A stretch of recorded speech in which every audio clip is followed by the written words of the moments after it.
सो उनकी elasticity of demand जो है वो लो क्यों होगी, उनकी डिमांड में किसी तरह का भी चेंज नहीं आएगा क्योंकि उनको प्राइस से कोई भी मतलब नहीं है।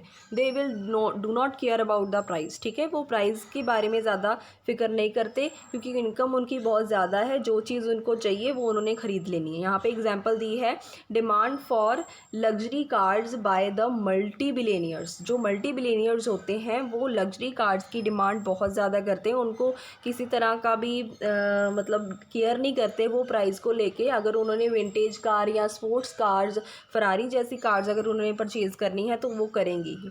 On the other hand, if the income level of the buyer is low, जिसकी इनकम लेवल लो है उस बायर की, तो उसकी इलास्टिसिटी ऑफ डिमांड जो है वो हाई होगी। इलास्टिसिटी ऑफ डिमांड जो उसकी हाई क्यों होगी, मतलब वो डिमांड में बार बार चेंज करता रहेगा, ठीक है। अगर किसी पर्सन की इनकम लो है वो अपने अकॉर्डिंगली ही चीज़ को परचेज़ करेगा, अपनी इनकम के अकॉर्डिंगली वो चीज़ों को परचेज़ करेगा।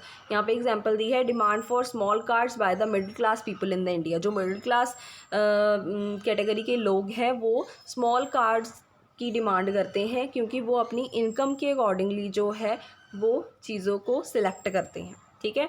सो ये भी इसमें एक मेन पॉइंट आता है। उसके बाद है habit of consumer. Goods to which consumers become habitual will have inelastic demand. ऐसी गुड्स जिनको लेके कंज्यूमर हैबिचुअल हो चुके हैं, अडिक्टेड हो चुके हैं, बहुत ही ज़्यादा यूज़ करते हैं, उनकी डिमांड जो है इन इलास्टिक रहती है, ठीक है।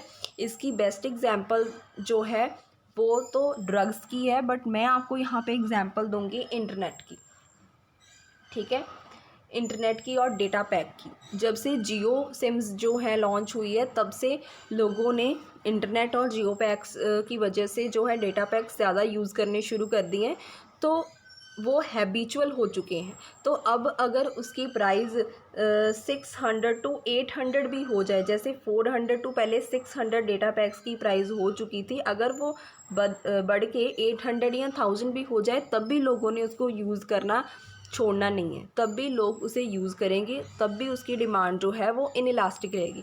सो ऐसी गुड्स जो जिसको लेके लोग हैबिचुअल हो चुके हैं या एडिक्टेड हो चुके हैं, उन गुड्स की डिमांड इनइलास्टिक रहती है, ठीक है। इसकी एग्जांपल मैंने डेटा पैक्स की ली है, आप सिगरेट्स और लिक्वर की एग्जांपल भी ले सकते हो कि जिन लोगों को हैबिट हो चुकी है ऐसी चीज़ें कंज्यूम करने की, तो वो क्या करते हैं, उनको प्राइस से कोई भी मतलब नहीं होता, उन्होंने अगर चीज़ लेनी है तो वो लेंगे, ठीक है। उसके बाद है proportion of income spent on commodity.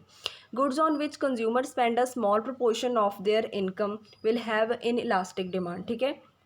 ऐसी गुड्स जिनके ऊपर इनकम का सिर्फ स्मॉल प्रपोर्शन ही जो है वो स्पेंड किया जाता है, जैसे कि छोटी छोटी चीज़ें होंगी, टूथपेस्ट हो गया, बूट पॉलिश हो गई, न्यूज़पेपर हो गए, नीडल्स हो गई, ऐसी चीज़ों की जो डिमांड है वो क्या रहती है, इन इलास्टिक रहती है, ठीक है। इनकी डिमांड में ज़्यादातर चेंज नहीं आता। यहाँ पे आप सेम वही चीज़ें लिख सकते हैं, जैसी जो नेसेसिटी वाली चीज़ें होती हैं उनके ऊपर जो है बहुत ही कम पोर्शन हम अपनी इनकम का स्पेंड करते हैं, तो इनकी डिमांड जो है वो क्या रहती है, इनइलास्टिक रहती है, इनकी डिमांड में चेंज नहीं आता। दूसरी जगह पे ऐसी गुड्स जिसके ऊपर ज़्यादा प्रपोर्शन ऑफ इनकम जो है स्पेंड किया जाता है, जैसे क्लोथ्स हो गए या ऑटोमोबाइल्स हो गए, स्कूटर, कार्स, एसी, रेफ्रिजरेटर्स, ऐसी जो गुड्स हैं जिनके ऊपर लार्ज प्रपोर्शन जो है वो स्पेंड किया जाता है, उनकी जो डिमांड है वो क्या रहती है, इलास्टिक रहती है, चेंज होती रहती है। हम अपनी इनकम के अकॉर्डिंगली जो है वो देखते हैं, अगर हमारी इनकम हमें किस तरह का बोनस मिल जाता है तो हम ज़्यादा चीज़ें परचेज़ कर लेते हैं, अगर हमारी इनकम कम हो जाती है तो हम ऐसी चीज़ें परचेज़ करना बंद कर देते हैं या पोस्टपोन कर देते हैं। उसके बाद बेटा जो आपका नेक्स्ट पॉइंट है that is price level. Elasticity of demand also depend upon the level of price of the commodity, ठीक है, प्राइस के ऊपर भी डिपेंड करता है। Elasticity of demand is low at the lower level of price of the commodity because at the lower level of price percentage change in demand is often found to be insignificant, ठीक है। So price level का भी बहुत ही ज़्यादा effect पड़ता है। अगर तो किसी चीज़ का प्राइस कम है वहाँ पे डिमांड भी क्या होगी, उसकी डिमांड पे भी उतना ही चेंज आएगा, ठीक है। तो अगर किसी चीज़ की प्राइस हाई है तो डिमांड में भी उतना परसेंटेज चेंज आएगा। सो प्राइस लेवल का भी जो है उतना ही अफेक्ट पड़ता है इसके ऊपर, इलास्टिसिटी ऑफ डिमांड के ऊपर। सो लास्ट इसके बाद हमारा जो पॉइंट है that is time period. Demand is in elastic in short period and elastic in long period. इसका मतलब क्या है कि थोड़े टाइम पीरियड के अंदर, शॉर्ट पीरियड के अंदर जो हमारी डिमांड्स हैं वो चेंज नहीं होती, ठीक है। एक मंथ के अंदर अगर मैं कहूँ कि हमारी जो डिमांड है वो बार बार चेंज नहीं होगी, इनइलास्टिक रहेगी, ज़्यादा चेंजेस उसमें नहीं आएंगे, बट लॉन्ग पीरियड के अंदर हमारी जो डिमांड है वो चेंज हो जाती है। It is because long period is long enough for a consumer to change his consumption habits. कि लॉन्ग पीरियड इतना ज़्यादा लॉन्ग पीरियड होता है जिसमें उसकी कंजम्पशन हैबिट्स जो है चेंज हो जाती हैं, ठीक है। So this was all about the factors affecting the price elasticity of demand. बेटा इसको सभी को रीड करना, इसी के साथ ये जो हमारा चैप्टर है ये कंप्लीट हो जाता है। In case of any doubt you can message me. Thank you so much.